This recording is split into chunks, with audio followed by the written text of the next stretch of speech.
치고 봅시다.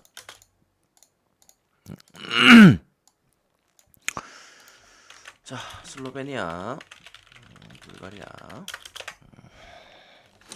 자, 슬로베니아 지난번에 설명했던 대로 일단은 슬로베니아 예선에서 조편성이 좋았다. 그래서 어쨌든 요 본선까지 올 수 있었던 거고, 근데 본선은 만만치가 않아요.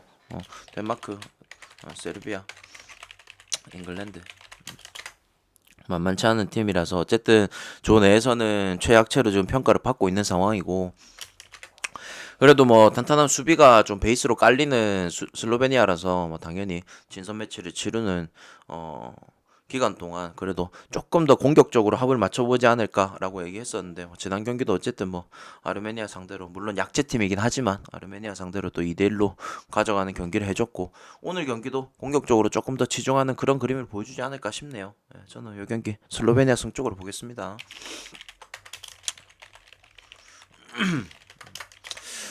자, 일단은 스웨덴 같은 경우에는 어쨌든 뭐 유로 참가국이 아니라서 뭐 저한테는 일단 크게 의미 없습니다. 왜냐면은 뭐 스웨덴 뭐 이 한 경기를 위해서 막 뭐 이것저것 다 파악해봐야 어차피 유로 가면은 없으니까 크게 의미 없고, 그래도 뭐 일단 전력 자체에서는 뭐 중원하고 전방하고 그래도 뭐 전력이 되는 팀이다 보니까 오늘 경기 무시할 수 없고, 세르비아 지난 경기에도 똑같이 보여줬었죠. 라인업이 되게 좋은데도 불구하고 어쨌든 실점이 늘상 따라주는 세르비아고, 어쨌든 유로에서 아까 저기 슬로베니아처럼 덴마크, 잉글랜드 상대해야 되는 팀이다 보니까 어쨌든 뭐 세르비아 같은 경우에는 이 수비 쪽 보강을, 수비 쪽에 이 보완을 좀 해야 되는데, 뭐 지난 경기에서도 보여줬다시피 그런 게 막 필요가 있겠나 싶다. 지금 뭐 어쨌든 계속 안 좋은 거죠. 몇 년 동안 안 좋노 수비 쪽이, 맞잖아요. 그래서 그냥 세르비아 양 팀 다 저는 1대1 정도는 깔아줄 거다 생각은 하는데, 그래서 세르비아 프렌이 좀 더 우선이에요. 세르비아 프렌이 조금 더 우선이고 그 뒤에 오버까지, 아시겠죠?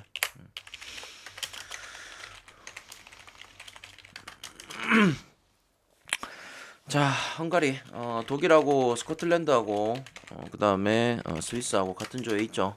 어쨌든 빡빡합니다. 대신에 뭐 이 경쟁은 충분히 해볼 만한데, 뭐 진선 매치에서 아일랜드한테 또 1대2로 졌죠. 좀 이실점이나 하는 모습이 좀 아쉽긴 했지만, 그래도 뭐 경기 내에서 저도 이 경기를 보긴 봤지만 경기 내에서 뭐 그래도 조직력적인 부분에서는 뭐 그래도 다시 한번 좀 좋은 모습을 보여줬던 것 같고, 그리고 아무튼 뭐 전력상에서 뭐 이스라엘을 못 잡는 경기가 될 것 같다 뭐 이런 느낌은 전혀 없어요. 오늘 경기 다시 한번 어, 빡빡한 조직력을 좀 보여줄 것 같은데, 그래도 뭐 헝가리 승에다가 언더 쪽 가능성이 조금 더 높아 보인다, 아시겠죠?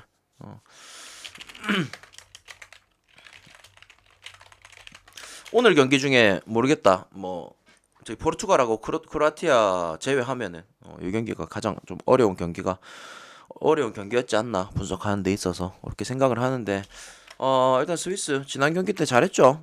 에스토니아 상대로 4대 0으로 이겨줬고, 근데 어쨌든 내가 그때도 얘기했었지만 스위스 같은 경우에는 지금 어 보완해야 될 점이 일단 최전방이에요. 최전방. 득점 부분에 있어서 보완을 좀 해야 되는 부분이고, 그만큼 이제 중원 애들이 조금 더 많이 밀어줘야 되는 부분이고, 그래서 그리고 지금 붙는 애들이 뭐 어쨌든 독일, 스코틀랜드, 그 다음에 뭐 헝가리 이렇게 붙어야 되다 보니까 아마 중원 압박 싸움이 엄청 날 거예요. 요조 같은 경우에는. 그래서 기회가 왔을 때 무조건 마무리가 돼야 하고, 압박이라든지 중원 싸움, 그리고 이 중원 애들의 이 득점 감각 이런 것들도 굉장히 중요하다. 그래서 지난 경기는 약체팀이랑 붙어서 4대 0으로 이겼지만 오늘 경기는 그냥 어느 정도 뭐 주도권 잡아오고 경기 좀 잘 풀어나가는 그런 쪽으로 가지 싶어요. 그리고 이제 오스트리아, 지난 경기 세르비아 상대로 2대1로 이겼거든요. 이겼는데 역시나 뭐 상승 분위기를 무시할 순 없다. 오스트리아가 어쨌든 감독 바뀌고 나서 이렇게까지 계속 상승 분위기를 가져가고 있다 보니까 절대 무시할 수 없는 부분인데, 대신에 오스트리아 야, 이 본선에서는 좀 힘겹죠. 어쨌든 프랑스하고 네덜란드, 폴란드까지. 폴란드도 어제 경기 뭐 나름 잘해줬죠. 그래가지고 오스트리아 입장에서는 굉장히 좀 빡빡한 일정을 좀 치러야 되는 부분인데, 마찬가지로 오스트리아도 뭐 압박이라든지 중원 싸움 그리고 수비 쪽에 좀 더 치중을 해야 돼요. 지금 오스트리아가 수비가 안 좋습니다. 여러분들 중원하고 전반까지는 그래도 뭐 베테랑들 다수 좀 포진되어 있긴 하지만 수비 쪽이 안 좋아요. 그래서 워낙 여러분들 잘 알고 있는 뭐 알라바 같은 경우에도 이번에 소집이 안 됐고 그래서 어 오스트리아가 지금 가장 단점은 수비다. 그래서 오늘 경기 어쨌든 스위스 상대로 중원 싸움 해가면서 수비 쪽으로 좀 더 치중하는 경기가 되지 않을까. 그래서 저는 이 경기 뭐 물론 어렵죠. 예, 승패 언어버 다 잡아가기 어려운 경기는 맞지만 제 기준에서는 양 팀 다 중원 좀 빡빡하게 싸움하고 그 다음에 오스트리아 같은 경우에는 수비 쪽으로 조금 더 치중할 것 같아. 그래서 뭐 승패 같은 경우에는 스위스가 가져갈 가능성이 조금은 더 높아 보이지만 저는 일단은 언더 우선입니다. 언더 우선 아시겠죠? 그리고 몰도바 그렇습니다. 요거는 뭐 의미 없죠. 그냥 뭐나 해묻죠. 찍어가고 치우시고 그리고 포르투갈 크로아티아. 자, 포르투갈 지난 친선 매치 때 어쨌든 뭐 핀란드 상대로 4골 넣으면서 이겨줬고 포르투갈 지난번에도 얘기했었지만 내가 어제 잉글랜드 내가 첫 경기 두 번째 경기 얘기했을 때 뭔 말을 했었냐면 어차피 본선 조별리그에서는 뭐 크게 이거를 지금 잉글랜드의 수준을 검증할 급이 아니다. 어쨌든 토너먼트 올라가서 토너먼트에서 강팀들을 만나봐야 이게 실질적인 검증이 될 거다. 이렇게 얘기했었는데 포르투갈도 마찬가지예요. 예. 내가 포르투갈도 지난번에 똑같이 얘기했었는데 조편성 자체가 워낙 좀 개꿀이라서 뭐 이번 경기 그다음에 뭐 조별리그에서 뭐 포르투갈을 검증한다 이러기에는 조금 뭐 어려움은 있습니다. 그만큼 좀 강한 팀을 만나야만 좀 검증이 될 것 같고 그리고 어쨌든 이 경기는 또 친선 매치잖아. 그래서 막 그렇게까지 확실한 이 검증이 될 것 같진 않고 크로아티아 제가 얘기했다시피 뭐 이탈리아 스페인 그다음에 알바니아 다 수비 쪽이 좋은 애들을 만나는 크로아티아이기 때문에 어쨌든 합을 맞추는 데 있어서 지난 경기도 그랬지만 지난 경기도 3대 0으로 이겼었죠. 수비 쪽이 다 좋은 애들이라서 크로아티아 같은 경우에는 어쨌든 전방에 득점 감각을 올리는데 조금 더 전 치중할 것 같아요. 공격 쪽에 활로를 조금 더 여는 그런 그림으로 가지 않을까 생각이 되고 그래서 저는 오늘 이 경기 오히려 크로아티아가 수비적으로 빡빡하게 경기를 치르는 것보다는 그냥 붙어볼 것 같습니다. 아시겠죠? 그래서 저는 이 경기 일단 오버 쪽이 우선이에요. 오버 쪽 우선적으로 땡기고 승패를 굳이 보자면 만약에 1대1의 가능성을 두고 저는 크로아티아 절대 포르투갈을 무시해서 그런 게 아닙니다. 무시해서 그런 게 아니라 포르투갈이 이 경기에서 크로아티아 상대로 막 어차피 본선 무대까지도 포르투갈은 좀 편하기 때문에 이 경기에서 막 전력을 다하고 그럴 것 같진 않아. 어느 정도 백업 애들도 좀 기용하면서 좀 테스트식으로 갈 거고 크로아티아 같은 경우에는 어차피 본선 무대 자체가 빡세기 때문에 저는 크로아티아가 그래도 조금 더 빡빡하게 경기를 치르지 않을까 이런 생각이 듭니다. 아시겠죠?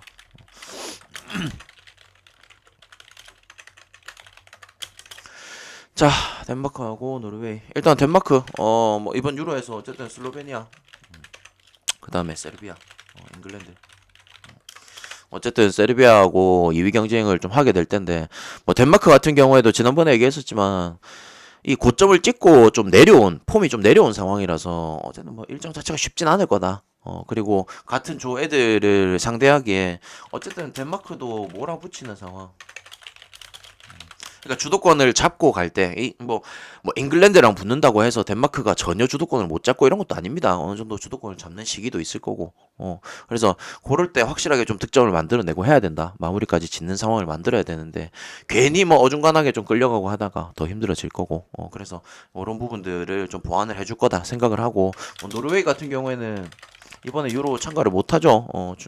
그 노르웨이 탈락해가지고 이번에 유로에 참가가 안 되기 때문에 뭐 전력 상황 같은 경우에는 그래도 뭐 좋은 선수들이 있죠. 지난 경기 때도 뭐 홀란드가 헤드트릭 박아주면서 득점도 잘 한 부분이고 그래서 뭐 그나마 가져갈 만한 거는 오버밖에 없는 것 같아. 굳이 뭐 승패 쪽 가져가는 것보다 아시겠죠? 나는 덴마크 승패를 계속 안 가져갈 그러니까 나는 본선 가서도 계속 언오버만 찍을 거거든요. 덴마크 같은 경우에는. 그 이유가 어쨌든 고점 찍고 내려온 부분이라서 경기력 자체가 솔직히 말해서 일정치가 않아요. 덴마크는. 그래서 물론 본선 가서 어느 정도 일정한 부분들의 경기력을 보여줄 수는 있겠지만 나는 어쨌든 언어버 쪽으로 덴마크는 접근하는 게 가장 좀 이상적이라 본다. 아시겠죠? 그리고 벨기에. 자, 벨기에. 지난 경기 때도 2대 0으로 마무리하면서 그죠? 어쨌든 이 득점에 있어서 경기력에 있어서 좀 아쉬운 모습을 보여준 거는 현실이거든.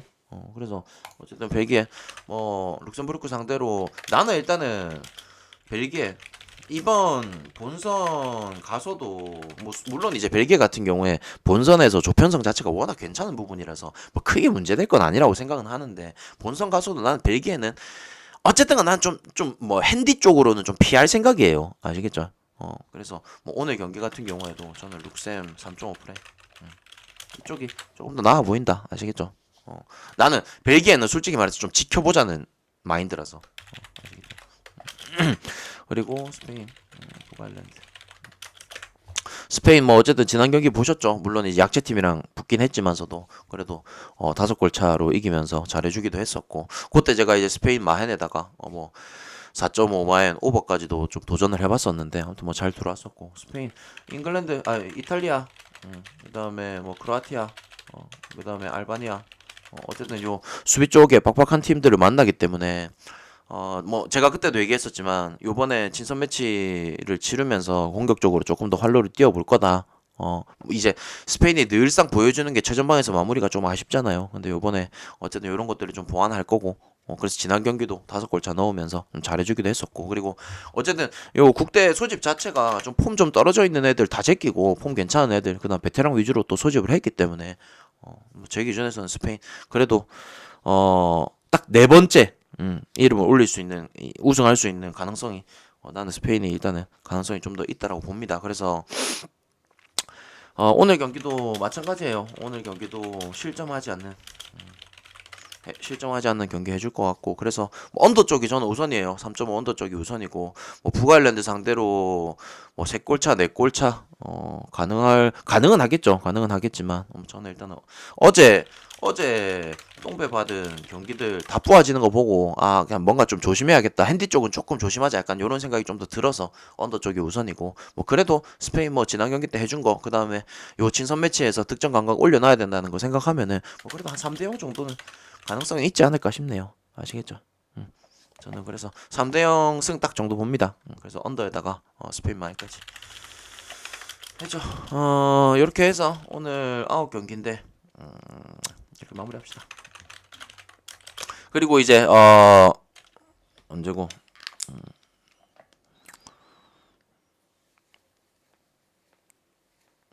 이제 유로 본선 개막하기가 이제 일주일 남았거든요. 일주일 남았는데 이런 것들 여러분들 뭐 보완해야 될 점들 물론 제가 이제 틀리는 부분도 있을 거예요. 이 팀은 이런 부분들 좀 보완해야 된다. 근데 뭐 내가 틀리는 부분도 있을 텐데 그런 부분들 여러분들 나름 좀 잘 파악해 놓으세요. 저도 지금 경기들 계속 돌려보면서 그런 것들 좀 파악하고 있거든.